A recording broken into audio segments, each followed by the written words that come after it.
இந்த பாதுகாப்புன்னு சொல்லக்கூடிய இந்த க்ஷேத்திரத்தில் எம்பெருமான் ஸ்ரீ பிரசன்ன வெங்கடேசன் உகந்து ஏற்றுண்டதான கைங்கரியமாக இந்த அன்னகூடோத்சவம் என்று சொல்லக்கூடியதான வைபவம் அமையப்பட்டிருக்கு. இந்த விசேஷத்துல என்ன விசேஷம் அப்படின்னு சொன்னா,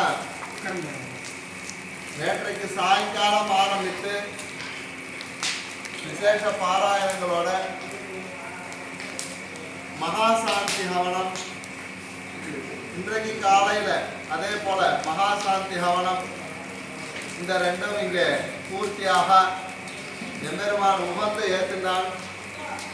அன்னகூடோத்சவ வைபவத்தை பற்றி ஒரு 5 நிமிஷம் இங்கே எல்லாத்தையும் விண்ணப்பித்து மேற்கொண்ட காரியங்கள் இங்கே எம்பெருமானுக்கு விசேஷ திருமஞ்சன வைபவம், கலச தீர்த்த திருமஞ்சனம் ஆகியவெல்லாம் நடக்க இருக்கு. பொதுவா எந்த ஒரு ஜீவனும் உபனிஷத்துல சொல்றது படி ஆனந்தத்தை உத்தேசிச்சுதான் அந்த ஜீவனானது பிறக்கிறது, ஆனந்துக்குள்ளேதான் புகழ்றதுன்னு சொல்றது. ஆனந்தே பிரம்மே திவ்ய ஜானாத் ஆனந்தாக்கே வகல் விமா நிபூதா நிஜாயந்தே. ஆனந்தத்துலன்னா எல்லாம் வந்து, அப்ப ஆனந்தம்னா என்னன்னு தெரியலையோ ஒழிய, ஆனா அந்த ஆனந்தத்துல இருந்தா எல்லாரும் எறும்புலேருந்து ஆரம்பிச்சு பிரம்மா கொண்டு ஏதோ ஒரு பிபாசு இருக்கு. பிபாசுன்னா சாப்பிட்றதுக்கு உண்டான பிபாசு. எறும்புன்னு சொன்னா சின்ன தேன் சொன்னா அந்த எறும்பு ஆசைப்படுது. அது போல பிரம்மபட்டம் வரைக்கும் இருக்கக்கூடிய பிரம்மா வரைக்கும் ஏதோ ஒரு பிபாசை இருந்துதான் இருக்குங்கிறத உபநிஷத்தை எடுத்து காட்டுறது.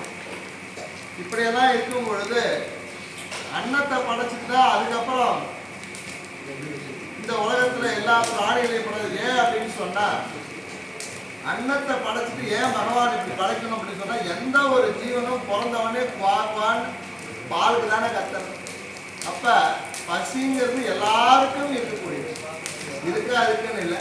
ஆனா அந்த பசி பஞ்சம் பட்டினி இதெல்லாம் உலகத்துல இல்லாம இருக்குன்னா என்ன பண்ணணும் அப்படின்னு சொன்னா, அதற்கு ரிஷிகள்லாம் எடுத்துக்காட்டா மகா ஹவிர் நிவேதனம் பகவானுக்கு சமர்ப்பிக்கணும்.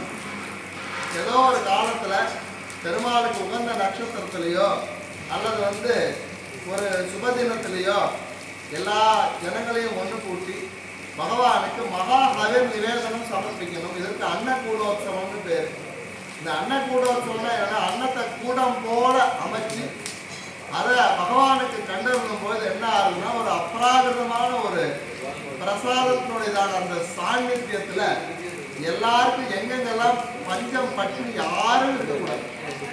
உலகத்துல யாரு எல்லாம் இவ்வளவு தூரம் சிரமப்படுறதோ கஷ்டப்படுறதோ எதுக்கு? ஒரு ஜான் வயசுக்கு தான்.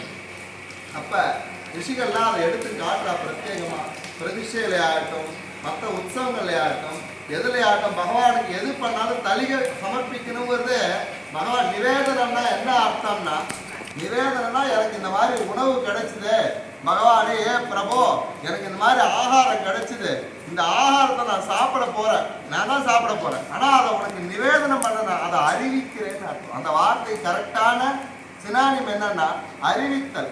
என்ன அறிவித்தல்? நன்றி உணர்வோட அறிவித்தல்.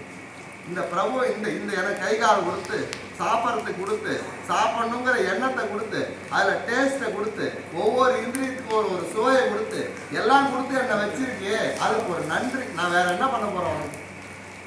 ஒன்று அனுபவிச்சுட்டு நான் ஏதோ இருக்கிறத சாப்பிட்டு இருக்க போறேன். அதை அறிவித்தல்ங்கிறது தான் நிவேதனம். அந்த நிவேதனம் இதெல்லாம் பண்ணிருக்கு. என்னன்னா, எங்கேயும் உலகத்துல நல்ல தானியங்கள் செழிப்பா வளரணும், மழை காலத்துக்கு இருக்கணும். ஆனா மழை அதிகமாகவும் போயிடக்கூடாது, குறைச்சலாகவும் தரக்கூடாது. அந்தந்த சமயத்துக்கு அது பொழிவு இருக்கணும். அதே போல தானியங்கள்ல சமர்த்தி இருக்கணும், அந்த ஓஷதிகளுடையதான சக்தி. ஏன்னா இப்ப நீங்கெல்லாம்